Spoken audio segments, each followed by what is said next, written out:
Hey, Travis. Have you seen the group text Kathy sent out to the family? Hey, Linda. Yeah, I saw it.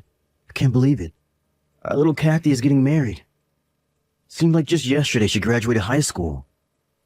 And her fiancé is coming this Saturday, right? Can't wait to meet him. She's 25, Travis. 7 years isn't exactly yesterday. Yeah. Well, it feels like yesterday. It's just crazy to think that when we first got married, she was only 5 years old. She's been a part of my life for so long that I honestly feel like she's my real daughter, not just my stepdaughter. I guess I can understand why you'd feel that way, but just remember one thing. It's only a feeling. You can enjoy the feeling while it lasts, but it'll never be more than that. Huh? You might have been acting as a stand-in for her father for 20 years, but that's all you'll ever be. You're not her real father. Well, I mean, yeah, I'm aware of that, but geez, you have to be so harsh to me like that? Do you think I'd be talking to you like this without a reason? Linda, what's going on? What are you trying to say? If I have to spell it out for you, I'm saying that your time is up, Travis.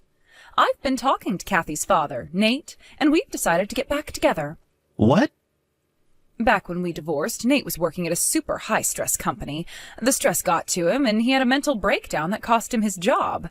I figured there would be no way he could support Kathy and me until he worked his issues out, so I asked him to divorce me, and he agreed.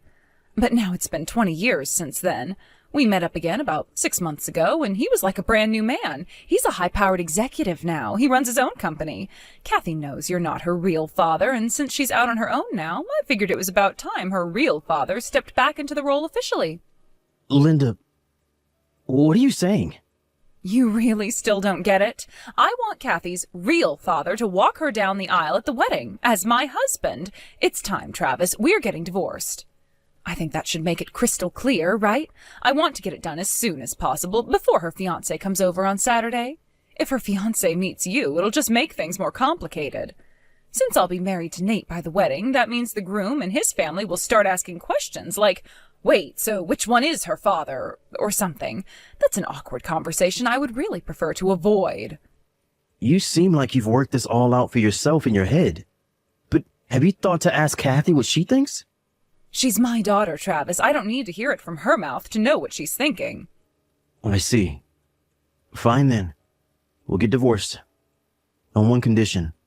First, you have to talk to Kathy directly, in person, and see how she feels about everything. I told you I don't need to ask her. Of course she's going to choose her real father. God, were you always this much of a whiny loser? I'm starting to wish I had made this move sooner. Just do everyone a favor and never talk to Kathy again, okay? I've made up my mind. I'm talking to Kathy first before making any decisions. No one likes a pathetic, clingy old man, Travis. I've still got work to do today, so I'll take my leave from this conversation here. Hey, Kathy. I saw the group text you sent out. Hey, Dad. I'm so happy to hear that Mitch finally proposed to you. I know how strongly you felt about him for some time now. Congratulations. Finally is right. He said he was able to pay back the last of his student loans, so he thought now was the time. Wow, all paid off already? That guy is a real hard worker. He's a keeper, Kathy. You take care of him, you hear? Oh, I plan on it. By the way... What is it? How are you doing after, well, you know. Ah, that. Yeah, your mom dropped that thermonuclear warhead on me while I was on my lunch break today. Apparently her and Nate are getting back together, so she wants me out of the picture. Yeah, that's my understanding too. Seriously, how can she do a thing like this? I was so shocked when she told me what was going on that I couldn't speak. I couldn't cry. I could barely even move. And then she told me I don't need to worry about you because since Nate's some big-shot businessman, she can leave you all the assets in the divorce. Oh, wow. I'm touched that she's going out of her way to be so considerate to me. She's so generous. A regular Mother Teresa. Did she tell you anything else? She said she wants to get the divorce settled by Saturday, so she can introduce Nate as your father when Mitch comes over this weekend. Saturday? Isn't that just a teensy bit soon? Her plan is to have Nate walk you down the aisle at your wedding and have him at the family table as her husband. She said she wants to avoid having any awkward conversation with Mitch's family, so she only wants them to ever meet Nate. What? No, not a chance. That is not happening. Absolutely not. I mean, sure, he may be my biological dad, but he hasn't been any part of my life in 20 years. I barely even met him. I thought you'd feel that way, but your mother seems to have it in her head that you'd have the same position as her in all of this. It looks like her assumption missed the mark a bit. Seriously? But, I mean, I've already talked to Mitch about our family's circumstances. He knows the whole story. Sure, I never told Mom that I talked to him, but did she really think I'd withhold a detail that massive from my own fiancé? Yeah, and what's more, Mitch and I have already met, so I'm not sure what she thinks she's preventing. I know, right? But I guess Mom doesn't know about that either. And another thing, about the wedding. Mitch and I were planning on telling you guys this when he comes by on Saturday, but we're not going to do a formal ceremony. We're doing what's called a photo wedding, where you just take pictures as if it were a real wedding. Oh, really? You know, I think I have heard of those before. Yeah, they're kind of a new thing. Mitch's parents both passed away when he was young, and he has no siblings, so we thought it would be a good plan. Plus, you know, I'm not one for gaudy events, getting dressed fancy, being paraded in front of a bunch of people, that sort of thing. I see. Glad you're on the same page. Oh, the people at the venue did say that it was okay to bring guests along on the day of the photo shoot. I'm going to send you an invitation to that, so be sure to save the date, okay? Gotcha. I'll be sure to set it aside. That leaves one problem, though. Mom. Yeah, that's kind of a big problem. After all, I'm pretty sure Mom still has no idea that we know she's been having an affair, and this whole "we just happened to run into each other" nonsense is all a cover. There's no way she'd be telling that bold of a lie if she knew. You're right. So what do you think, Dad? What are you gonna do? Well, she just handed me the divorce papers a bit ago. Wow, already? Yep, I'm gonna make my move tomorrow. Tomorrow, huh? Well, I'm rooting for you, Dad. Thanks, sweetheart. Hi, Linda. I submitted the divorce papers to the courthouse on my way home from work. Wow, already? You're more obedient than I thought you would be. Good boy. Yeah, I just want to get this out of the way so I can get on with my life. Oh, well, good for you. All I want is to be divorced as soon as possible, so the sooner the better.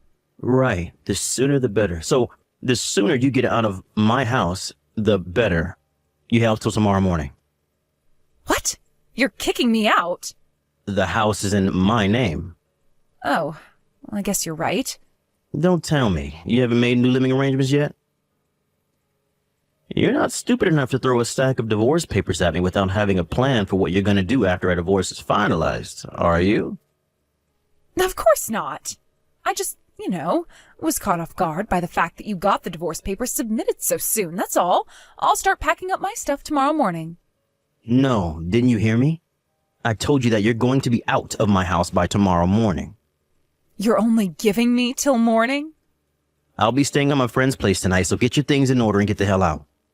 I'm going to come by the house at 9 a.m. tomorrow morning. You had better be gone by then. Come on, by 9 a.m.? I'm going to have to stay up all night in order to get all my stuff packed and move out in time. I don't care what you have to do. Get it done. It was you who told me you wanted to get divorced as soon as possible, and I gave you what you wanted. We're divorced. That's my house you're in, and I want you out by tomorrow morning. Fine. Jeez, I'll do it. Just get off my back.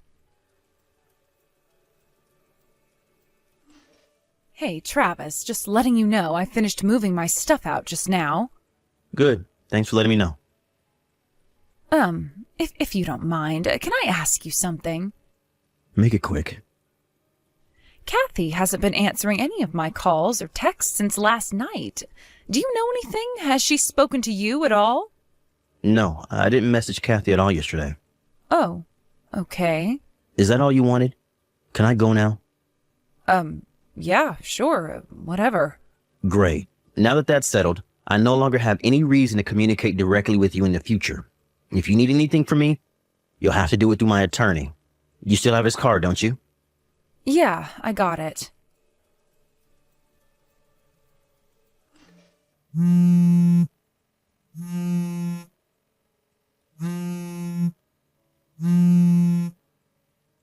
Travis, this is all you're doing, isn't it? I was very clear when I told you to talk to my attorney. I don't have that kind of time. This is an emergency. What did you tell Nate, Travis, huh? Tell me right now. I just showed up at his house with my stuff to move in and he refused to let me in. What's going on? Yeah, I figured that would happen. Explain yourself now.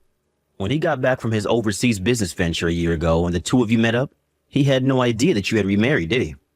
Oh, Nate, it's been so difficult being a single mother these long 20 years. I was so lonely. You have no idea how hard it is to raise a child on your own as a woman in this society. Is that what you told him? I bet you threw in some crocodile tears, too. You probably put on the best display of acting in your life to try and win back the man you rejected now that he's found success. Did you meet Nate? Well, to be more precise, we've never actually met in person. All of our communicating has been through our respective lawyers. But he did provide me with an affidavit stating that he had no idea you were a married woman, that you had lied to him and deceived him, that he was terribly sorry for any harm that has come to me, and that he's breaking up with you. I don't believe this. How could you do something so dirty as going behind my back like that? You're a real creep, you know that? You think you're in any position to be talking to me like that? This can't be happening. I just went by Kathy's apartment, but she wasn't there. The whole place was dark. Then when I messaged her, she said that she didn't want to see me, so she was hiding out at her fiancé's house for a while. First Nate, now Kathy? Why? Why is this happening to me?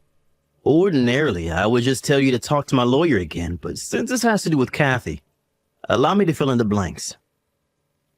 Hurry up and tell me what's going on with her. Kathy knew that you were having an affair. She did? How? She saw the two of you in the act with her own two eyes. She could tell that the guy you were with had the same eyes as she did. It wasn't that hard to figure out what was going on. She saw us? Oh no. It doesn't make a bit of difference that the two of you were married in the past. You were married to me at the time.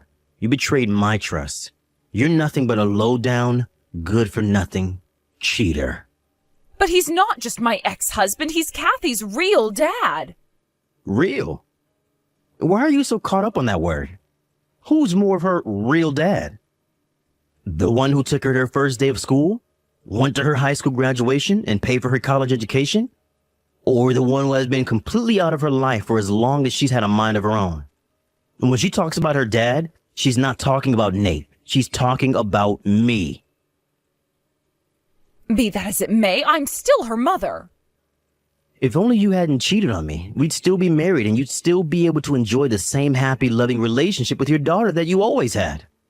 Shame. Damn shame. But you don't understand. He's a high-powered executive running his own business. Yeah, I'd be willing to bet he makes significantly more than me. A mid-level employee at a mid-sized firm, so he'd definitely be able to provide you with a much higher standard of living than I can right now. Maybe you should have divorced me before shacking up with him. Well... All you had to do was be honest. Sure, you may have had a bit of issues to work out, but you could have wound up in a much happier, more positive position than the one you find yourself in now. Travis, do you think we can work things out between us? Not a chance in hell. I'm sure we can come to some sort of arrangement. We can start over, get a fresh start. I'm done talking to you. No! Now, for real this time. Anything else you want to say to me? Tell it to my lawyer. I don't want to talk to your lawyer. I want to talk to you. If you'd like to arrange a meeting with me, talk to my lawyer. He'll tell you no, though. Travis, wait!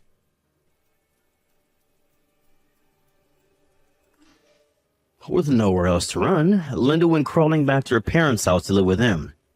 My lawyer went over there to discuss the possibility of settling my lawsuit for her affair out of court, which she agreed to.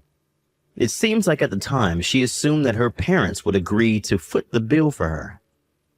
But they're both retired and on a fixed income, so there was no way they could scrounge together the money to pay the bill for her. In the end, her father arranged for her to go be a live-in maid at the house of an acquaintance of his. 6 months after that, Linda crashed into the wedding venue for Kathy's wedding and shouted, "I'm the mother of the bride. I deserve to be a part of this." However, Kathy's photo shoot had taken place a week earlier. When she realized her mistake, she went completely berserk and started trashing the place. Which means that now she has 2 lawsuit debts she needs to work off.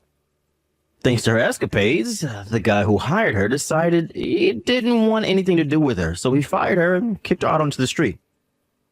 And the street is where she's been living ever since, doing odd jobs here and there in a futile attempt to get herself out of debt.